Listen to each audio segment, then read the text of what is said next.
Listening to Pro Bali, the worst podcast you've ever listened to. Pro Bali. Since 2012, it's HIAC Wrestling Podcast, Dan and Craig's Wrestling Podcast, the independent podcast. I'm the above average comedian, Dan Colachico. With me, as always, is the better comedian, Craig Lagans. We're going to get into a little wrestling story, and we're making up for last week because we had a little bit of technical difficulties because the internet was so good.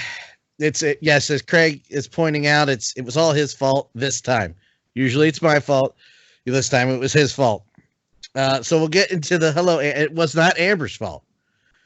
It was not the hiding Roscoe's fault. It was Daddy's fault. It was Craig's fault. So we're going to continue into the wrestling historian, but some stuff happened.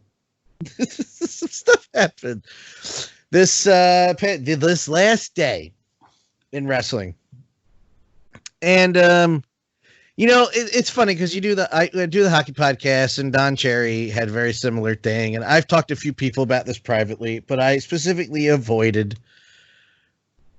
the Don Cherry thing because I'm like, all I'm going to do is just add to the echo chamber that is people arguing over the same BS about, is he racist? It is racist. And who all this apologies. I didn't want to do it. And then NWA Power aired this past week. Everybody's chugging along, and Jim Cornette. I'm not going to paraphrase it. You've seen it. Just search it. NWA Power, Jim Cornette. And a line. Well, I'll paraphrase it. He said that Trevor Murdoch could. This is a quote from Jim Cornette, not Dan saying it. This is the one instance I wish I had audio. You know what? I'm going to bring the audio up so it's not me saying it. Because I'll explain why in a second. But I'm going to play this audio here, and we'll discuss.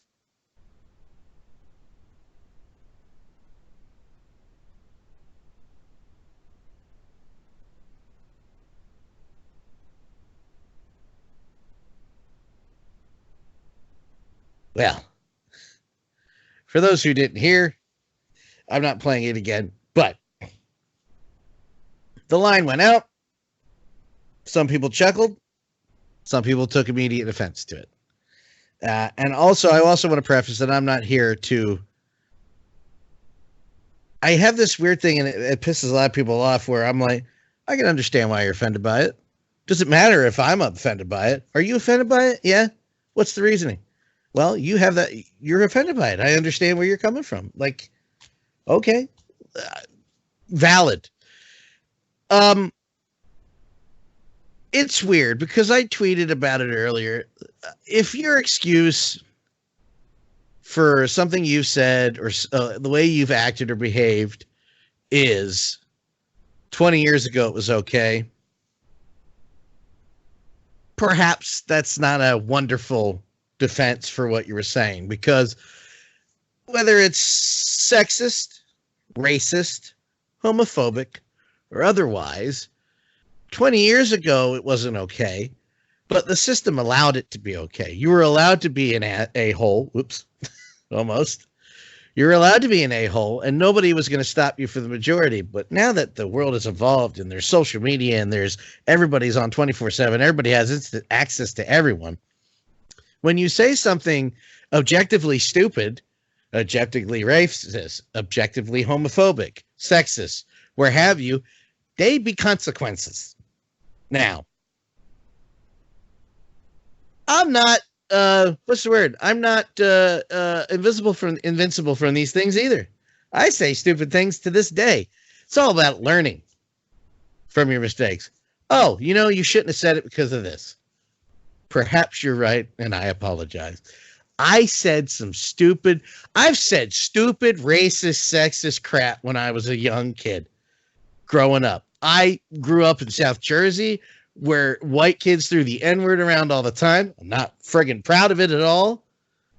I never walked up to a black man and said N-word because A, I didn't want to get my ass kicked, and B, I'm not stupid. But jokes and comments and things that used to be said, I don't say anymore. Why? Because they're stupidly bad. And you learn from those things. 20. That was a funny line to some people. I chuckled, and then I immediately thought, ooh, oh, he can't say that now. Nope, can't say that. That's bad. You can't. That's bad, Jim. That's bad. So here's where we get to the crux of the issue. What I'm sure he meant, and I can't read Jim's mind, was taking food to a place where people are starving, which is objectively not funny either. And nobody would go for the food because he's Trevor Murdoch and nobody would mess with him. How people took it was old Southern white guy, bucket of fried chicken, black people, racist. Understood. Totally get your perspective. You know, you're right. It probably was. Here's the problem. Here's the two problems I have. I'm going to catch flack for this. I don't think Don Cherry's racist. I don't think a bone in my body. I don't know Jim Cornette's racist. I don't know him well enough. However, my 2 points. And then Craig, as a black man, go off on this, please. Tell me I'm wrong. Tell me I'm right. I want your true perspective on this. Obviously, it's why I have you here. I have 2 problems. This sat in the can for how long? A month or two. I think they filmed this in early October, and somebody was like, "That's good." Hey, we're old school. We'll keep it in there. It's just like, what? Nobody heard that and said, even if it isn't racist, even if he didn't mean it that way, nobody said, this might be a problem. We should take it out of there. What? Are you serious? Come on. Number 1. Number 2, we live in this weird age, Craig. Correct me if I'm wrong. Where, along with that social media 24/7 thing, nobody's allowed to be wrong. I don't understand why it's bad to apologize for something. I'm sorry. Shouldn't have said that. I'm sorry. I was wrong about this stat. My bad. I said this wrong. Famous people or not, I don't understand. This is not like, well, I have to apologize all the time. Whatever. I don't care. I've had to apologize for stupid things. But with the Don Cherry thing and the Jim Cornette thing, if that is in fact not what you meant, out of character or not, and I know Jim wouldn't do this because Jim doesn't care. Not in a F everybody way. He just doesn't care. You know what? That's not what I meant. Sorry. What I meant was this. My bad. I'm moving on now. And then it would just spark a whole debate of if he was serious about the apology or not. Anyway, but we live in this weird world where you're not allowed to apologize for anything, or you can't apologize for anything. Don Cherry and Jim Cornette would not lose any face or any clout or any respect for going, whoopsie, sorry, my bad. Now that you've heard it twice now. I'm the one that alerted you in the first place, which that made me laugh. When you were looking at when you heard the joke, and you'll explain in a second, and you'll be like, you were like, I don't get it. And I was like, I think that's the problem. However, again, I see why people found it racist, and I can understand, especially in this climate where certain people are, saying certain things on a regular basis, and people are they all dig down. A lot of people, for example, it's not Jim Cornette's responsibility to monitor his fans. Not his job. Doesn't get paid for it. Celebrities are not responsible for what their fans do. However, the reaction from a lot of his fans I saw, the very people he craps on every week on his podcast, that's MAGA. I'm not singling it out. He hates MAGA. He hates Trump supporters. He wishes death upon them weekly. They're the people going, what's the problem with the N-word? What's the problem with fried chicken, son? It's fun. I saw one guy that he will remain nameless, but if you go to my Twitter, you can find it, who kept replying to tweets saying, as a Southern black man, I didn't find this offensive. You saw the tweet, right? As a well, I'm black and I didn't find a problem with it. He's a fat bearded white dude. I'm one step away from that guy. He's so pale. People like that are the problem. You have enablers out there who say stupid things, whether they mean it or not. Donald Trump, they come out of the woodwork and use that as a excuse to behave like a-holes. I'm sorry. If you didn't mean it that way, you come out and apologize. Craig, I don't believe in cancel culture. If you're a comedian, I don't believe you should ever apologize for a joke on stage during the show that you were doing in your act. Sorry if that upsets you. However, Jim Cornette is not a comedian. He is in this role, he was a color commentator. No pun intended. Blah-blah. I'm sorry. If he didn't mean it, especially 9 weeks later, she'd been like, yeah, it's not what I meant to say. This is what I meant. Sorry. Your take on the whole thing. Because again, you have a very interesting angle after all of that. After I showed it to you, you were like, wait, what? How about you, Craig? But Dan, this whole thing is because of the social climate that we do live in, that you mentioned it, and in the social climate that we do live in now has been magnified due to who's currently our president. That all that has been cranked up to 11. Yeah. So much so that now more than ever, if something is said that could be seen as off color, pun intended, and I said to you when you told me, because you contacted me, and when I was on Twitter at the time and I saw Jim Cornette trending, I said, unless he's dead, I have no idea why Jim Cornette would be trending. And apparently he said something racist. But in social climate that we live in now, and I didn't know what he said till at least 30 minutes after you contacted me and I saw on Twitter that he was trending. And but now it's like when someone says something that could be perceived as racist because of the color of my skin and because of what I've been or what my people have been through lately in the last couple of years, people are mad for me more than ever. And people will apologize on behalf of somebody else to me. Or if I'm, like in this case, I didn't get the joke. You had to explain it to me. I had never heard it. I didn't know who it was supposed to be on. I didn't know if it was a dig at Murdoch, if it was a dig at Ethiopians or people or starving people. I didn't get it, and I'm fully okay with saying that. I'm the biggest Jim Cornette fan ever. I steal from his one-liners regularly. That one just went over my head. I didn't know what he was trying. I didn't know what the context was. But the one thing I was assured of that Jim Cornette has, even though his entire persona from the time he broke into wrestling has been very proud to be from Louisville, very proud to be from Kentucky, Southern boy, mama's boy, all that. But in all that, all Cornette's rantings and ravings against heels, particularly Junkyard Dog or Butch Reed or Ernie Ladd, he's never said anything remotely racist. I think the most racist thing he said was when he called Junkyard Dog the Fred Sanford of professional wrestling, which I found hilarious and I still use to this day.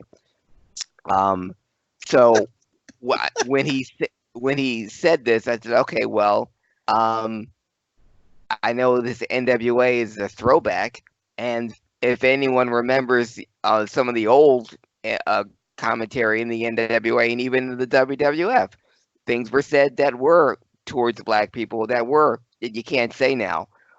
One of my favorites, Jesse Ventura, one of, if not the greatest heel announcer of all time, the way he referred to Coco Beware as buckwheat wouldn't fly today. Or Roddy Piper saying that Slick had lips like pedals, bicycle pedals. What? Yeah. You can't say that. You can't say that now, but back again, 20 years ago was funny. And but you know, I'm getting off track. But what I know Jim Cornette isn't racist. And if that was one thing he was saying as a heel announcer, or if the joke was that Trevor Murdoch is so bad that he could do this and no one would mess with him, it just so happens the analogy was fried chicken and Ethiopians. Okay, then I can see where people would think it's racist. I wasn't offended by it. That doesn't mean that you shouldn't be offended by it, or someone else shouldn't be offended by it, or other black people shouldn't be offended by it. It just didn't get to me. But I know I've been on the other side of that where I was incredibly offended by something somebody did, and other people of my ilk were not. One of my favorites was when my favorite Flyer, Wayne Simmons, played for the Flyers. There was a guy at the that would go down to the Wells Fargo Center Yeah. and had a hockey jersey with Wayne Simmons' number on it, and on the back it said the black one. Oh, I didn't like that, but the guy who wore it said, "Man, I saw black people and they thought it was funny." And they said it, and yeah, you're the Wayne Simmons jersey you're wearing right now. But the guy who's wearing it, yeah, the winter class, awesome jersey. But the guy wearing it said, "Oh, I ran into black people and they didn't have any problem with it at all." I said, "Okay, well, wonderful. I don't know the black people you ran into, but if you ran into me, I'd tell you right to your face how effed up that jersey is." And nevertheless, that person who came out on sports radio said it. Never wore it again. I don't think he's been invited back to any Flyers games, and that jersey's never been seen or heard from again. So in this case, it's Jim Cornette, and you pointed it out eloquently. He's not going to apologize. He's now we both listen to his podcast, the only other podcast other than ours that we listen to, and because he's been called to task. Yeah, good. I was gonna say, and Preston and Steve. And Preston Steve. That's it. Those are the only other two podcasts we listen to.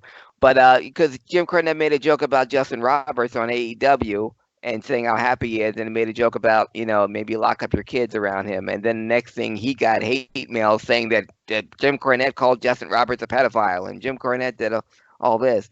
And he came right out and said, "It's not what I meant. I didn't say anything like that."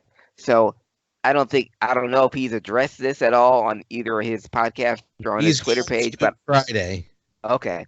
But Yeah. obviously he doesn't have any racist bone in his body. If anything, his last podcast said he hates white people because they voted for they put Trump in office, and obviously white people are inferior because that's the best you have to offer. It's inferior to the black man. Then this audio surfaced. Uh-huh.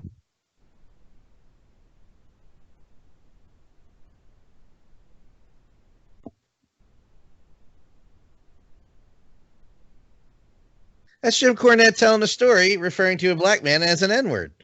Yeah. So, I don't know, man.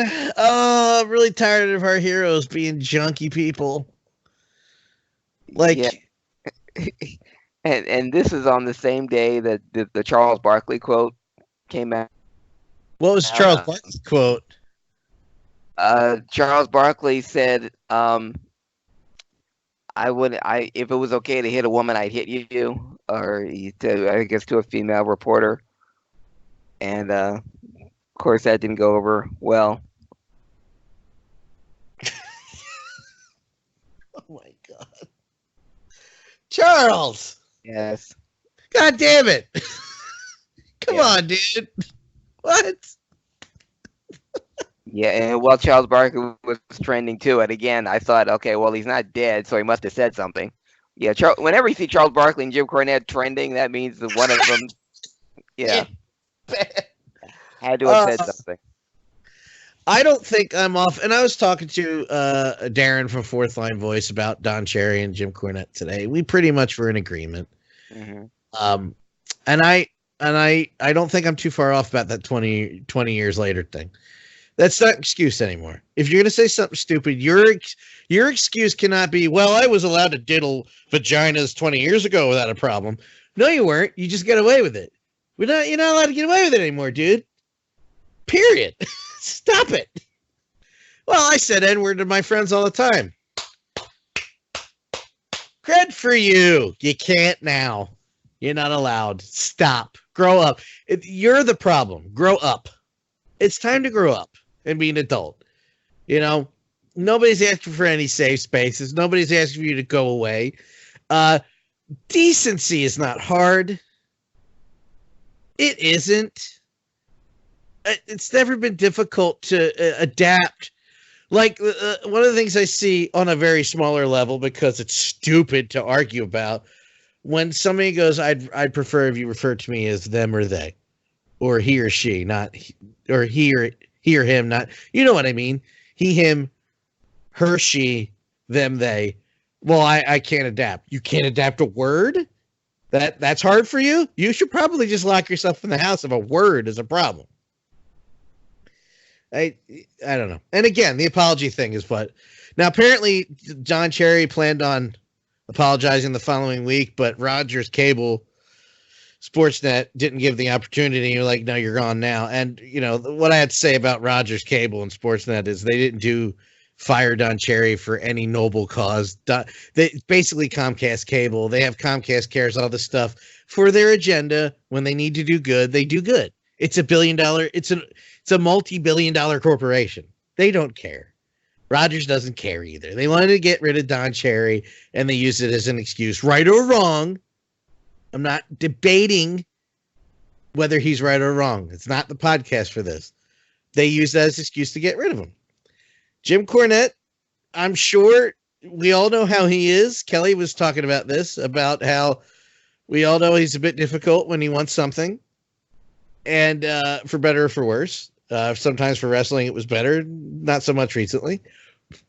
And I'm sure somebody was like, I don't really want him here, but I'm not going to tell him. And the first excuse they found, they were like, yeah, he's gone. See you later. Right or wrong, not debating that. And Craig, you said something very important I think we glossed over, and I wanted to reiterate. If somebody was offended by it, they have that right. You don't get to crap on that person because you don't think it's racist, Mr. whatever your name is, who says you're a black man from the South but paler than I am with a beard.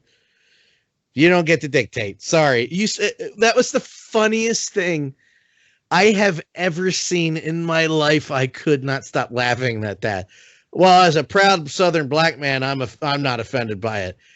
Big old picture with Jim Cornette, whiter than the sun. Awesome. Yes. That's the best thing. That was the gift that kept on. The only gift that keeps on giving better is that incel Brad Shepard, but we're not going to talk about him here. And with that being said, Craig, it's time to continue where we left off last week with the wrestling historian. And we're back for the second part of the wrestling historian, which I started last week on Prob Bali, the worst podcast ever. We're going to start.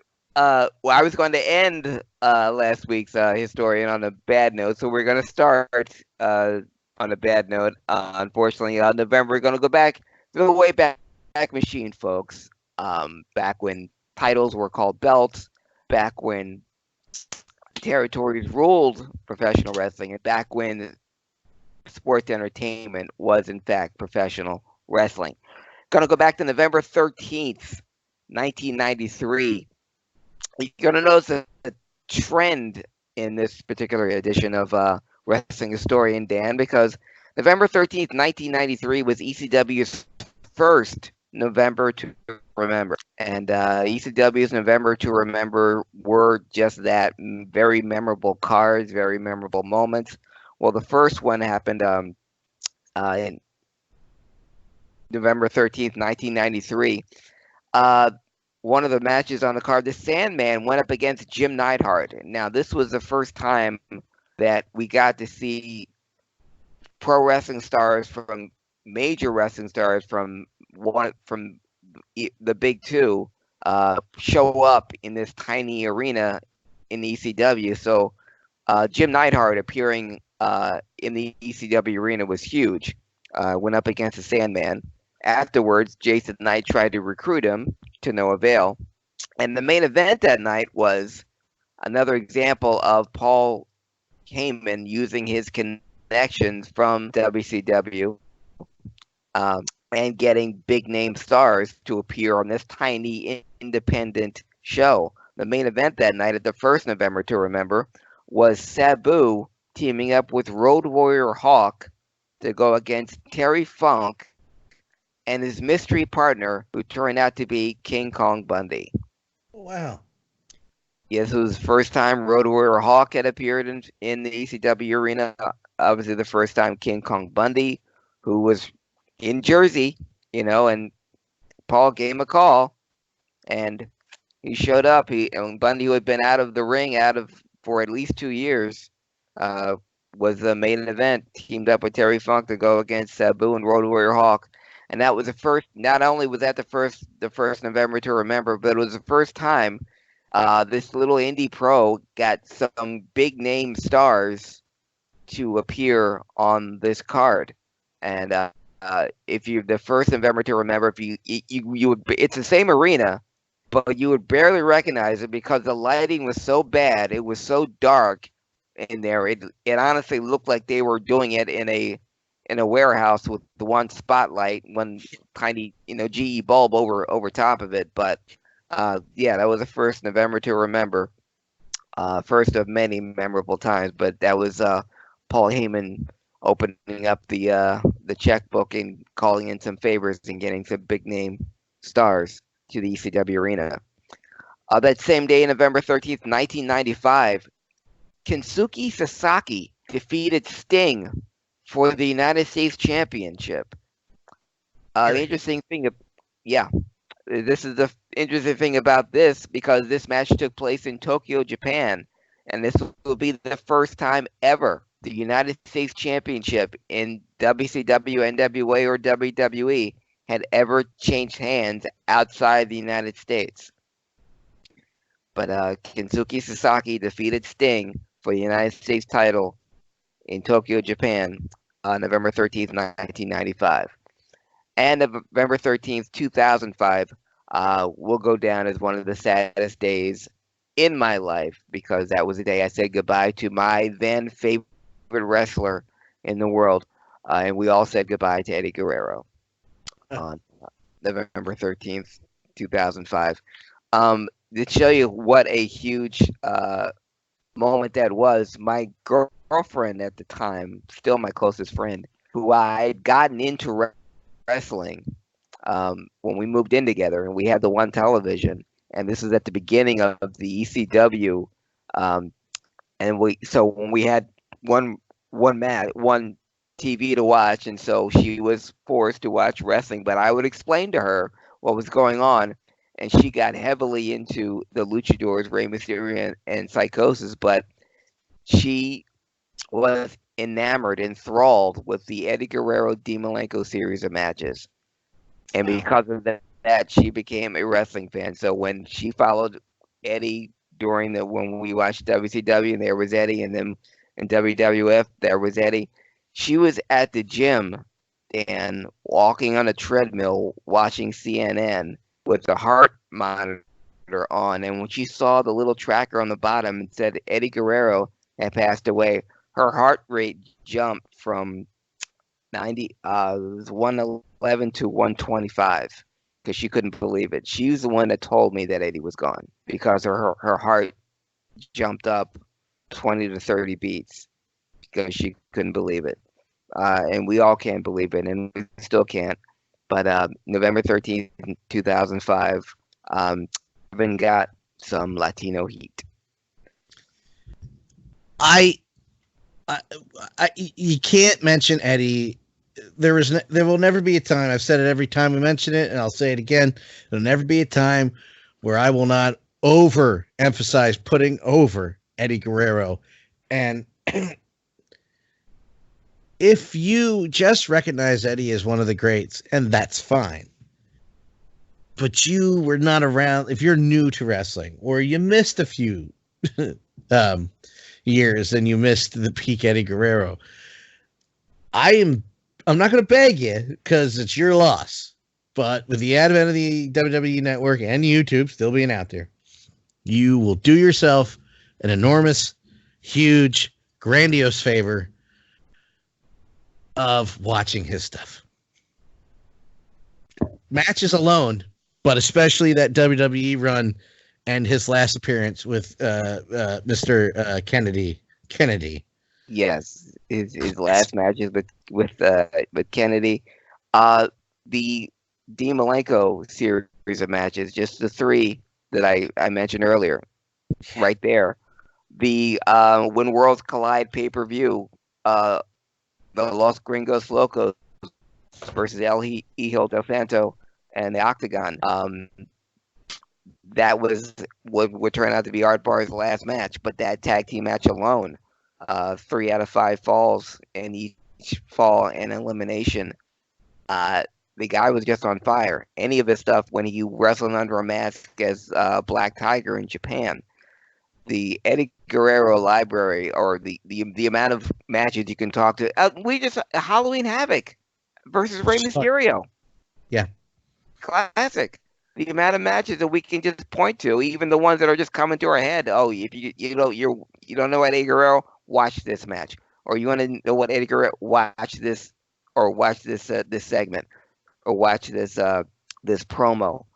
The guy just had everything. Like I said, he was my favorite wrestler in the world at the time of his passing, and which is why he hit me more than anything. And because I had followed his career from Japan, from ECW to WCW to WWE.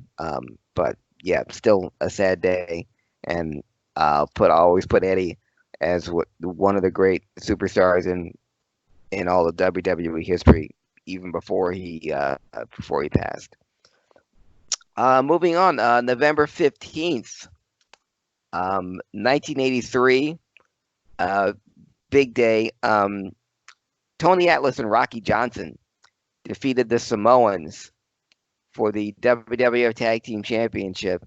This was a special match because not only was it the last time the Samoans would hold the WWF Tag Team title, but the ending was so amazing. Captain Lou Albano came in the ring and he went to hit Tony Atlas with a chair. Tony Atlas moved, and the chair broke over the head of Afa the Samoan, and he was pinned with the chair around his neck.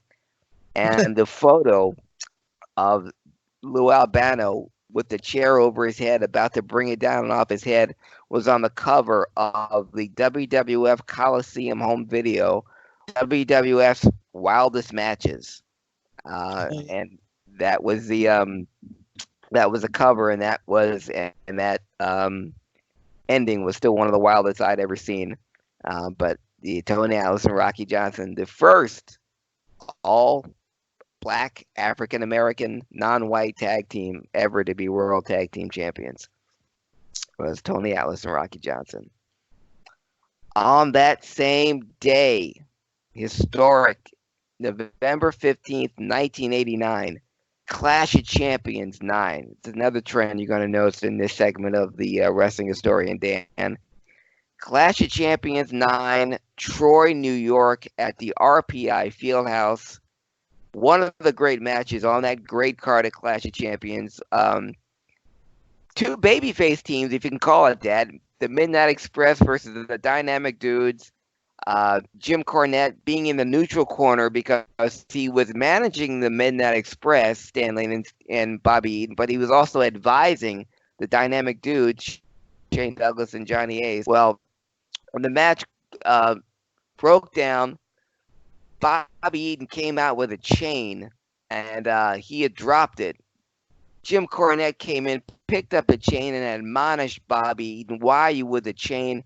And he told Shane Douglas to get him. Once Shane Douglas turned his back and went after Bobby Eaton, Jim Cornette hit Shane Douglas in the back of the head with a tennis racket that Jim Ross called a howitzer shot. It just echoed throughout the RPI Fieldhouse. Jim Cornette turned heel. The Midnight Express defeated the Dynamic Dudes. It was all a ruse. Jim Cornette had been playing the Dynamic Dudes the whole time. And that was the beginning of the Midnight Express Dynamic Dudes feud. But the main event of that match, and speaking of classic matches, this is still one of my all-time favorite matches. The Ric Flair versus Terry Funk I Quit match. Yeah.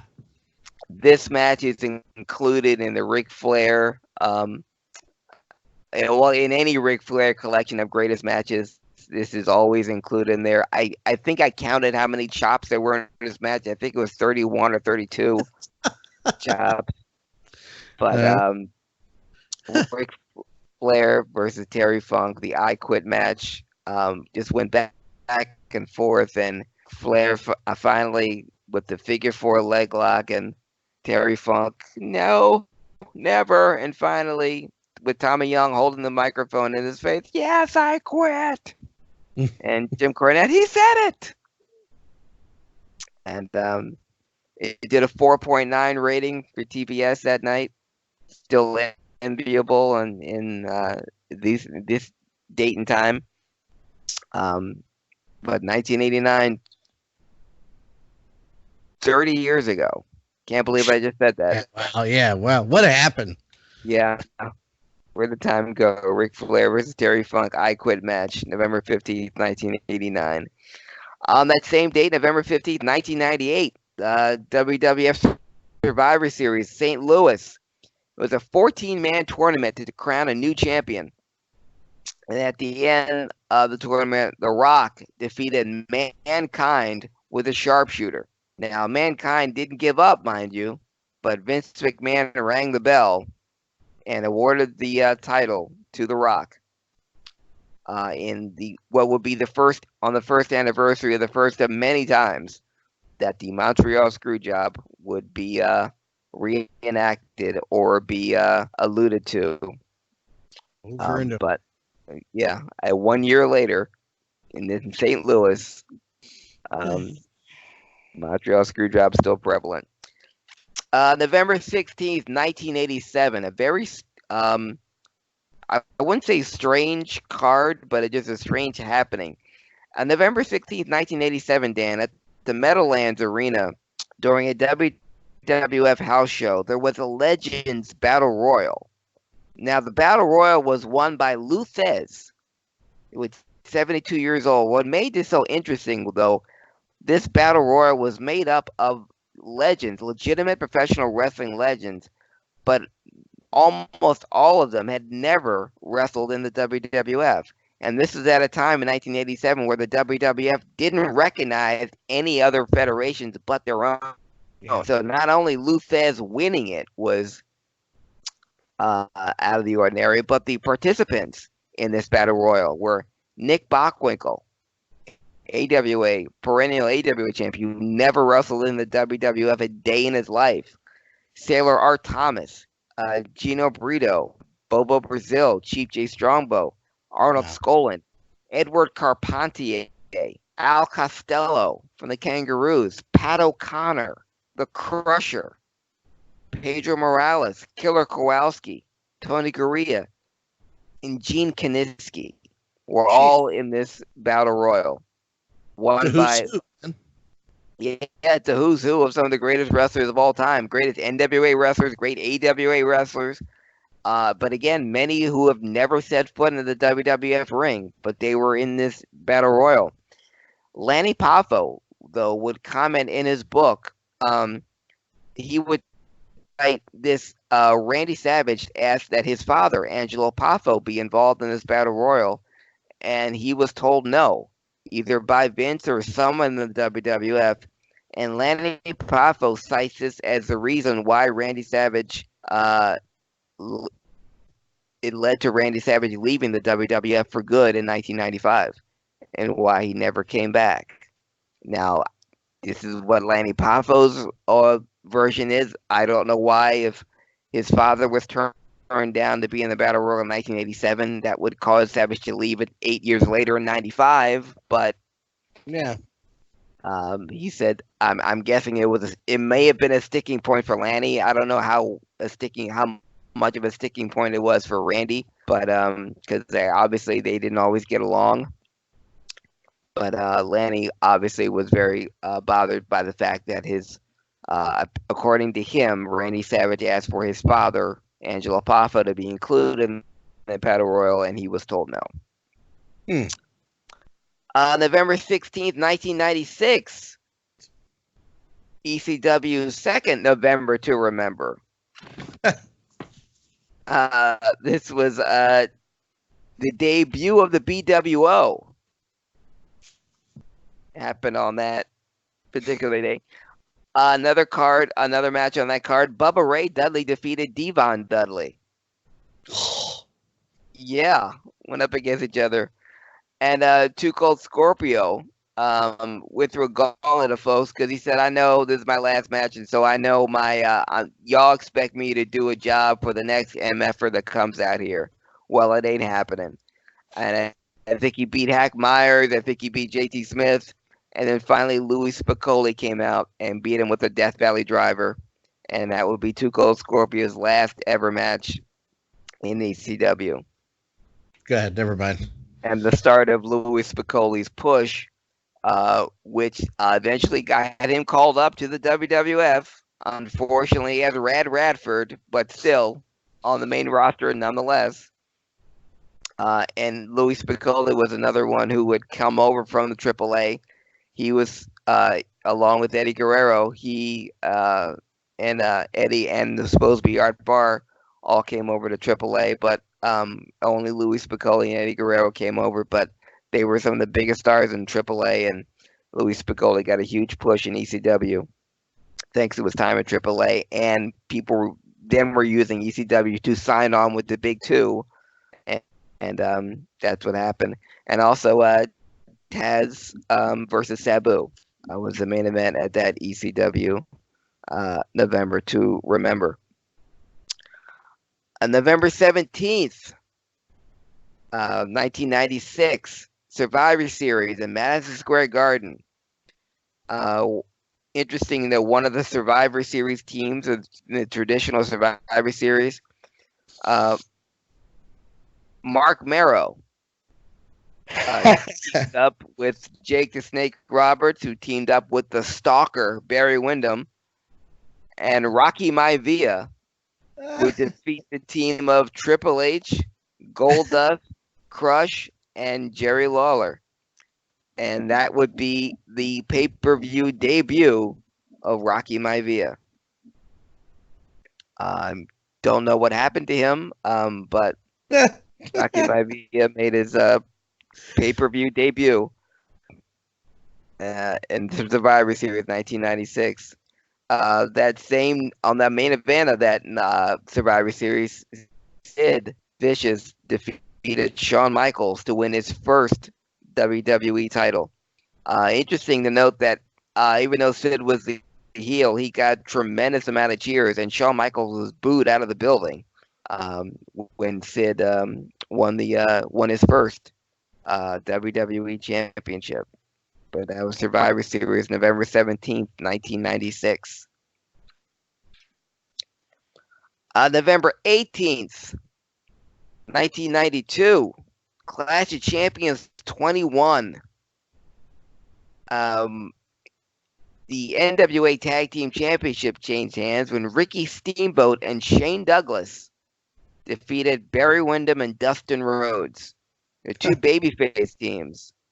Barry Windham would later turn on Dustin Rhodes, but Ricky Steamboat and Shane Douglas won the NWA Tag Team, then the NWA and WCW Tag Team Championship, and that would be the biggest title win, biggest push of Shane Douglas's career at the time.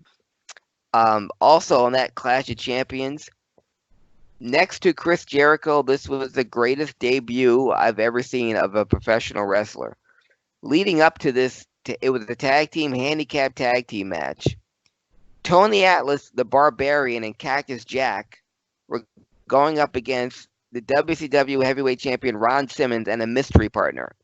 And when a mystery partner, they say a mystery partner, it's almost always a wrestler returning to the area or a well-known wrestler making their debut.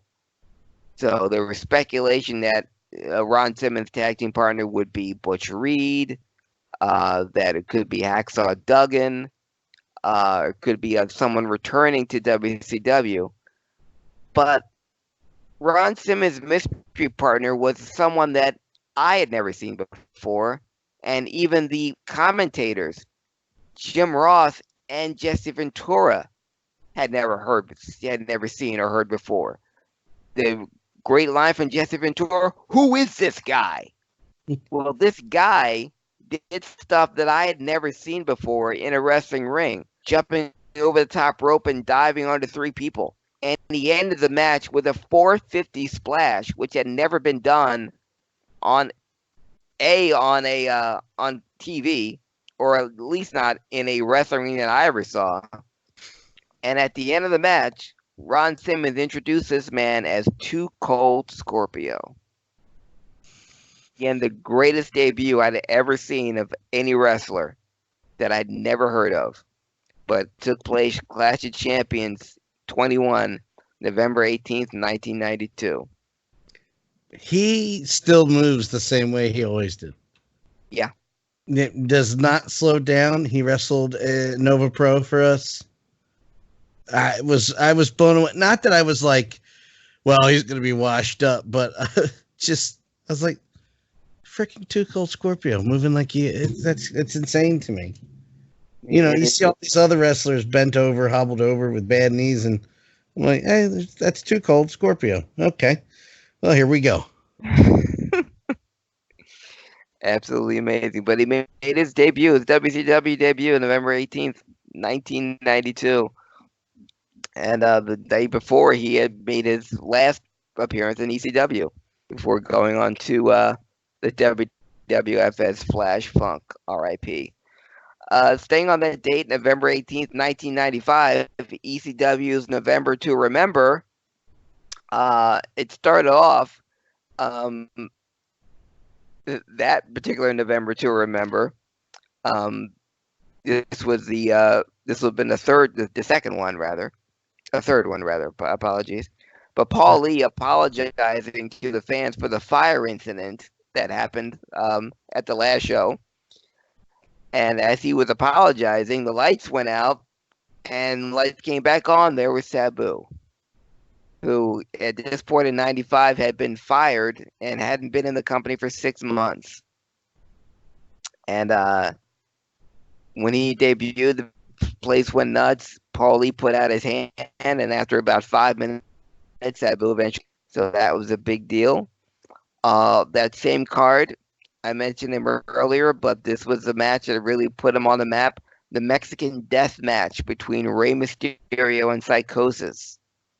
They went all over the arena and ended with Rey Mysterio jumping off the balcony and hitting a Hurricane Rana on Psychosis and pinning him in the crow's nest for 1, 2, 3. Amazing things I've ever seen. Absolutely amazing. But those two, their matches were absolute clinics, and that's what made my girlfriend at the time a professional wrestling fan, watching Rey Mysterio and Psychosis, and later Eddie and Dean. On that same card, the aforementioned Too Cold Scorpio and Sandman defeated the Public Enemy for the ECW tag team match. What was funny about that match, because before the match started, there was a dance-off between Scorpio and Rocco Rock, and Sandman got into the action and did his dance that had the fans cracking up and even the Public Enemy laughing. It's bad enough because Public Enemy had no rhythm or moves, but then you get the Sandman in there. It's like, oh god, make it stop. Well, Rocco could pop because he was old enough to to pop and lock. So yeah, but again, not saying much. The bar was set very low. Also on that card, Bill Alfonso defeated Todd Gordon. Beulah was supposed to be the referee, but Bill Alfonso knocked her out. So Taz came down to the ring with a referee shirt and turned on Todd Gordon, choked him out. And he said Bill Alfonso was the only one who called him when Taz had broken his neck earlier. Broke his neck, unfortunately, by Too Cold Scorpio in a match, tag team match with him and Dean Malenko. Is that the one where he walks into the hospital under his own power and they're like, you broke your neck? How did you get in here? He's like, I walked. Yeah. You should be walking. That's impossible. I'm Taz. I'm Taz. I walked. Yeah. Beat me if you can. Cripple me if you try. But the fans were chanting Sabu, Sabu, and I remember Taz taking the mic and go, "He ain't coming." And that was the beginning of their feud, where they didn't touch each other for a year, not until that the November to Remember 1996, which happened November 16th of 96 that I just mentioned. That was the first Taz versus Sabu match. But the seeds were planted when Taz turned heel on Todd Gordon at that November to Remember 1995. On that same card, Tommy Dreamer teamed up with Terry Funk to go up against Raven and Cactus Jack. Now, Cactus Jack was still wrestling for WCW at the time, and he wore a Dungeon of Doom t-shirt during that match. Or during that match against Tommy Dreamer and Terry Funk, Tommy Dreamer ripped off the shirt, and on it was a t-shirt of Eric Bischoff. And on the back of that shirt, Cactus Jack had written on, "I'm sorry, Uncle Eric," or "Uncle Eric, please forgive me." But most notably, on that same card, this is all on the same card, in 1995 ECW November to Remember, Mikey Whipwreck had the biggest win of his career when he defeated superstar Steve Austin. Excuse me. It's been a long day. Yeah, it has been a long day. Steve Austin only wrestled twice in ECW, and this was his first match in ECW, and he was pinned by Mikey Whipwreck. It is very rare in wrestling that on camera you will see a change that quickly. Like months, years over time, you see Sting evolve, The Rock evolve, Hogan evolve. Just name them. All ever changing, even little tiny tweaks slowly over time. Literally, the weeks that he was in ECW, you saw a guy who was fired over the phone by WCW or fax, whatever the hell it was. I don't remember anymore at this point. Well, no, it was over the phone. And he proceeded to fire me over the phone. But you see a man who... I was talking to our friend Jenny about this long ago about Steve, that a lot of people only saw Steve as Stone Cold, mostly with a bum neck, where you literally crippled, no pun intended, 70% of his moves. We always talk about Stone Cold Steve Austin and the Cars and the Vince McMahon. All great stuff. He was one of the best workers, if not best in-ring talents in WCW as Stunning Steve Austin at the time of the injury that took him off WCW TV. If he hadn't have been injured and he was as persistent there as he was in WWF, you might see history change. Might. Because you still have the same dumb, stubborn son of bitches running WCW. Maybe not so much, but it would have been a different timeline. So you see this guy who had been held under a thumb for years. Unfortunately, some of that by Dusty. Dusty just didn't see it. You can't all pick winners. Then fired over the phone. And then his old buddy Paulie calling him, going, "Why don't you come here, man?" And then what I love about that, the PS of that, one of the PS is, "I'm going to put the belt on you." And Steve's like, "No, why are you putting the belt on me? Absolutely not. No, I don't want it." And he didn't mean it disrespectful to the title. He said, being the champion doesn't help that title. You got to put it on other guys. That's why he jobbed to Mikey Whipwreck. That mattered more to Mikey than it ever mattered to him. Steve knew the business better than a lot of people. And you literally see a transition of a guy who's angry, and he literally, in front of your eyes, transitions into Stone Cold Steve Austin. There was a bit of a misstep when he first went on Raw as the ringmaster. Going back and watching it, as I have, the ringmaster is that done. Yeah. He's on TV as the ringmaster, and it's over. And they refer to him as Stone Cold going forward. but it's insane, understating the transition in ECW from Stunning Steve to Steve Austin. Boom, it happens right there. It's amazing to watch. It's what's most amazing. And the only thing I'll disagree with you, Dan, is because Steve Austin was not ever going to be Steve Austin in WCW as long as Hogan was there. It all started when Hogan came, and he had this amazing series of matches with Ricky Steamboat. Ricky got hurt, unfortunately, and that ended their feud. And when Steve Austin was the United States champion, and then he jobs to Hacksaw Doug and Hogan's buddy in 30 seconds, and then he jobbed to Macho Man, and then he's jobbing all Hogan's buddies. So the writing was on the wall. So I knew all the WCW guys, the guys that would later go on to have great careers in ECW and reinvent themselves, like Shane Douglas, like Steve Austin, like Cactus Jack. The ECW, the Paul Heyman touch, made them into, and it's a shame, but like they come to ECW to find themselves, and then they go off to fame and fortune in the big two, more often than not. But with Steve Austin, Paul did exactly what he said, come here. But he told Steve, say whatever you want. Say exactly, get it off your chest, exactly what happened to you. There's no filter here. You're not going to have anyone in your ear. You're not going to just do it.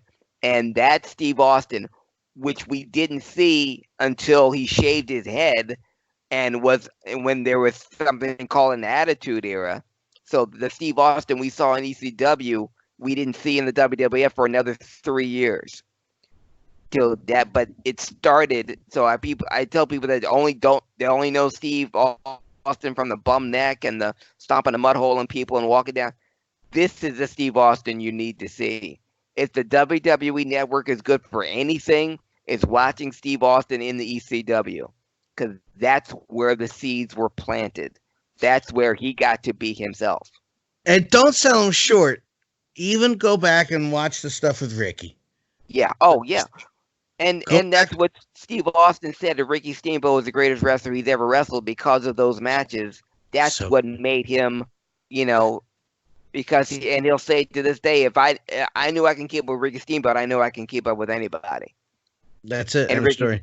And Ricky Steamboat is a common denominator for the best matches anyone could have in his career. Ric Flair, Randy Savage, even Bret Hart said, if you want to know how to wrestle, watch Ricky Steamboat wrestle. Always remember the PS that story is when Ricky was wrestling in WWE recently, before he hurt himself. It was still a worker up there with anybody else active at the time. It was insane to be. How is he doing that? Yeah, and I've said it before, and I'll keep saying it. One of the most amazing things about the Ricky Steamboat Ric Flair Clash of Champions match at the Superdome, where they went 2 out of 3 falls an hour, and was the interview afterwards. It wasn't a match, but it's still considered a classic, even though this was 10 years after they were going 1 hour Broadways every night of the week for a month at a time. But he interviewed Ricky Steamboat after an hour match with Ric Flair, and he's not even breathing heavy. Yeah. He's talking just like I'm talking right now. Yeah. Like, I was out of breath watching that match, and I had to pause it and just to come back to it. But here he wrestled the whole thing, and he's not even breathing heavy. Ric Flair was. Oh, yeah. Ric Flair is still dry heaving, but Steamboat, no. Moving on, November 19th, 1991, a very memorable Clash of Champions because the Enforcers, Arn Anderson and Larry Zbyszko, underrated team. They covered wrestling from A to Z, literally. Get that? Arn Zbyszko. They were the NWA Tag Team Champions, supposed to go up against Dustin Rhodes and Barry Windham, but Barry Windham had been hurt previously by the Enforcers, so Dustin Rhodes had a mystery partner. Now, I mentioned in this previous segment in Wrestling Historian how a mystery partner before was someone I'd never heard of, but traditionally it's someone that you have heard of, a well-known wrestler or someone making their return to the area. Well, in this particular NWA Tag Team title match, the Arn Anderson and Larry Zbyszko against Dustin Rhodes and his mystery partner, His mystery partner came out in this huge giant iguana mask, and no one knew who it was. And finally, Barry Windham, with his arm in a sling, took off this iguana mask, and it was Ricky Steamboat. The same Ricky Steamboat we had just been talking about. The place went nuts. I went nuts watching it in my bedroom at home. Ricky Steamboat, who had last been in the WWF, returned to WCW, and I was enthralled. And lo and behold, Dustin Rhodes and Ricky Steamboat would win the NWA Tag Team Championship from Arn Anderson and Larry Zbyszko on that particular day. That same date, November 19th, 1994, this was a backup tournament for the NWA Heavyweight Championship. I don't know if you remember, Dan, but the last time there was an NWA Heavyweight Championship tournament, it was won by Shane Douglas, and Shane Douglas promptly threw the belt down, the coveted NWA Championship, after thanking Rick Steamboat, among other people, in his acceptance speech, saying that they could all kiss his ass. Well, they had to have another tournament to actually crown an NWA champion, and to the point where the eventual champion wouldn't throw the belt down. Well, this particular tournament held in Cherry Hill, New Jersey, under the auspices of Dennis Caroluzzo, Tracy Smothers would defeat Devon Storm and Eddie Gilbert to get to the finals, and Chris Candido would defeat Al Snow and Tony Anthony to get to the finals. And in the finals, Chris Candido defeated Tracy Smothers to become the new NWA Heavyweight Champion. So for all his accomplishments and all of his bad gimmicks, and for all of his, even though his untimely death, the one thing you can say, and you will always have to say about the late, great Chris Candido, he was an NWA Heavyweight Champion. The same belt that was held by Harley Race, Lou Thez, the aforementioned Ricky Steamboat, Ric Flair, went around his waist as well. Chris Candido was a world champion, and he won the belt on November 19th, 1994. I will say the same thing the opposite way as about Candido as I will about Guerrero. One of the best. And simply familiarize yourself with Chris Candido. Yeah. You can skip the Body Donna stuff, even though his work there was still stellar. So good. I'm glad. Well, I'm glad they didn't go with the original gimmick. They were going to make him a Mighty Mouse character, complete with a cape, because Chris Candido was legitimately a strong guy who could lift up guys that were twice his size. But I didn't think that's something that needed to be exploited, and he's not a strong man. Chris Candido was a technical marvel.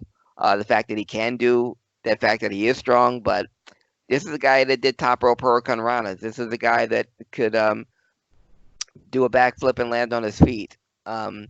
Chris Candido was like an Eddie Guerrero, like you said, amazing in the ring, amazing on the mic, great promos, and a heat magnet when he was a heel, even before he had Tammy.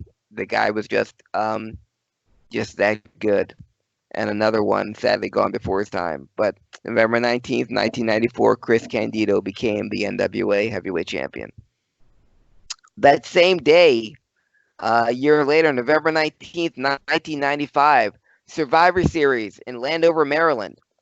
In the Women's Survivor Series match, Aja Kong actually pinned the WWF Women's Champion, Alundra Blaze, with a back fist, and pinned Alundra Blaze, and she became the sole survivor of that particular Lady Survivor Series. I mention that because that would be the last time Alundra Blaze would ever appear on the WWE. The next time she would appear on television would be to take that same WWF Women's Championship belt and throw it into the trash live on Monday Nitro. Come fight me on camera so everybody can witness you abusing me. Oh, shit. Sorry, continue. Sorry, I was giving the high sign to my fiance / producer, and then she started to beat me with a. I'm not editing that out. Okay. Sorry. Good. Well, that was the last time that Alundra Blaze Medusa Maselli was seen on the WWF television. There's Last a podcast. appearance. Yeah. She wouldn't appear in the WWF again until she was elected into the Hall of Fame. On that same card, Bret Hart ended the year-long reign of Diesel and regained the WWF Heavyweight Championship. What made that special, that was the first time during that match that the Spanish announce table was broken. I didn't know that. That would be the first of then 35 consecutive pay-per-views where the Spanish announce table was broken. And even today, an announce table is broken, not the Spanish announce table, but that was the first time, November 19th, 1995, in the WWF Heavyweight Championship, that the Spanish announce table was broken. And I again, I just want to point out that everybody has this, and it's fair assessment of 95 being the worst. It's not as. I've gone back to watch all both shows, WCW and WWF. It's not as bad as I remember it. I'm not saying it isn't the worst. Not as bad as I remember it. Because even I brought it up last time we talked about 95, the Dean, and everybody talks about Dean Douglas and how terrible it was. I'm like, it wasn't that bad. I got it. I get it now. Maybe it's because kids didn't get it. I get what they were going for. It's okay. And of course, anyway, being the worst year, it's Kevin Nash's fault. Nobody else's. Kevin Nash still remains to this day the least profitable world champion in WWF history. The company drew less money, smaller crowds with him as champion for an entire year than they ever have at any point in the WWF's history.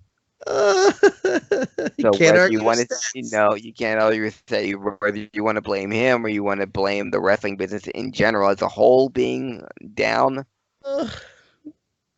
or the economy, what have you. But the fact remains, Kevin Nash is the company made less money with Kevin Nash as champion than at any point in the WWF's now 66-year history. I tried, Kevin. Yeah. My bad. That's what we can do. Which brings us to today, November 20th, 1990. Clash of Champions 13. They call this one Thanksgiving Thunder. Not a very memorable Clash of Champions. The only thing memorable about this, if you can call it memorable, was the debut of the Black Scorpion. It's not memorable. It's we'd like to not be memorable. Yeah. Also on that day, staying on this day, November 20th, 2002, Jeff Jarrett would defeat Ron the Truth Killings for the NWA Heavyweight Championship on TNA. And that would be Jeff Jarrett's first NWA Championship, first of 6 times. He would crown himself the world champion of TNA, and this is when NWA was affiliated with TNA, and this would be Jeff Jarrett's first NWA Heavyweight Championship. That was 2002. In 2011, 8 years ago today, Survivor Series in Madison Square Garden, The Rock would make his first appearance in the WWE since WrestleMania 20, when he teamed up with John Cena to go up against the underrated team of The Miz and The Truth. The aforementioned Ron Killings, 9 years after losing the NWA Championship, would be wrestling in the Survivor Series with The Miz, who was on the Real World at the time that Truth was the NWA champion. But 9 years later, he and The Miz would team up to go up against Rock and Cena. On that same card, Alberto Del Rio would lose the WWE Championship to the Anaconda Vice of CM Punk. And that would be the last time CM Punk would ever win the WWE Championship. Yeah, the same CM Punk that debuted on WWE Backstage this week. It was good. Yeah, he is good. Just when you think you know the answers, he changes the culture. Just who knew he was good on the mic? Anyway, take it to the answer. And that, my friends, is what is called the Wrestling Historian. Good stuff as always. That's why you're here. Yes, the CM Punk stuff is good. I enjoyed his takes. Come to find out that he signed to a Fox contract, so he's not really tied to kissing WWE's butt right now. Nope. So that'll be interesting to see how that goes on the long run, but I'm excited. Yeah. And I think we've done a good job this week. Next week we're going to record two. We're going to get one. We're going to get one live and one in the can for vacation week for me. So for the first time in a long time, on a time that I travel up north, the network will go as planned. And hopefully I won't say anything that the standards and practices will have to go in and fix later. That being said, Craig, where can people follow you? Not this Thursday, but the Thursday following. What's happening down at the sports complex in Philadelphia? I'm so glad you asked, Dan. When I'm not doing this podcast, I do another podcast. It's called Comic Book Gurus. And we specialize in all the comic book stuff that the kids seem to be into. Well, we're going to be hosting our own get-together Thursday, December 5th at the President Steve's Camp Out for Hunger at Xfinity Live. Camp Out for Hunger, for those of you who don't know, is the single largest food drive in the country, nay, the world. And it takes place all week down at the parking lot of Wells Fargo Center and the Xfinity Live, where all these sports stadiums are. We'll be in the tent donating food. So anyone who wants to come out and cosplay, if you didn't throw out your Halloween costume, if you still have something available, come dress up and bring some food. It's Heroes Against Hunger, Cosplay for a Cause, Thursday night, December 5th, between 6 and 9. Just come dress up as your favorite hero or anti-hero, bring some food, and we'll have a great time. I'll be there, and then I'll be going to the Flyers game afterwards. So I'm looking forward to seeing you there. We must talk Ghostbusters before we go this, but we'll do that off air. Craig, where can people follow you, sir, on all social media platforms? On social media platforms that are akin to mine, you can follow me on Facebook, on Instagram, and on Twitter at Craig Ligons, CraigLiggeons. Follow me on Twitter at DanLaw83. Unless you have some stuff about how Jim Cornette is not racist, direct those comments over to the brick wall over there.